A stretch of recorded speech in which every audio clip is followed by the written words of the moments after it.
Levi-Seal 连接器 TE Connectivity 的环境密封 Levi-Seal 连接器旨在抵御高振动和极端温度。Levi-Seal 连接器的内腔排列范围从15到92个。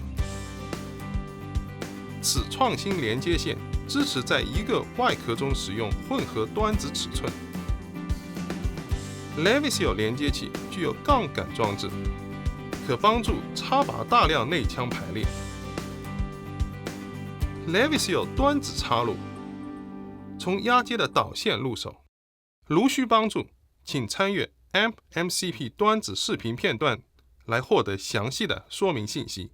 请参见布线图来了解插入每个内腔的是哪根导线，内腔都标有编号。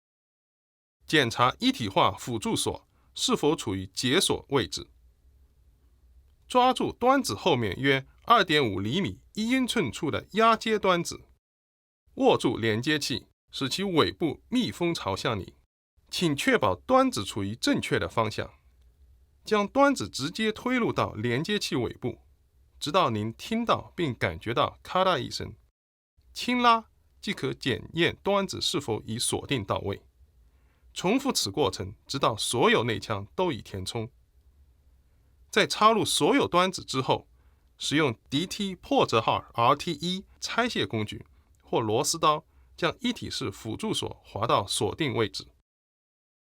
请注意，如果您有空内腔，将需要使用适当大小的密封插头将其填塞。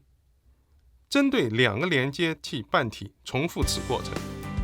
Levi-Seal 连接器插接，所有的 Levi-Seal 连接器都设计为手动插拔，将插座端子外壳与耳片外壳对齐，同时推动2个部件，并拉动插座端子外壳上的杠杆锁，直到您听到并感觉到咔嗒一声。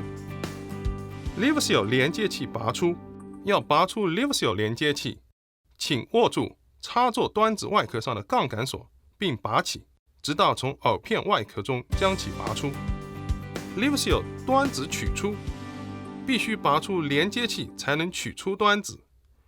使用 DT 破折号 RT1 或螺丝刀，将一体式辅助锁滑到解锁位置。使用正确的拆卸工具，将工具插入到端子释放点。将工具固定到位时，继续轻拉导线，直到取出端子。重复此过程，直到取出所有端子。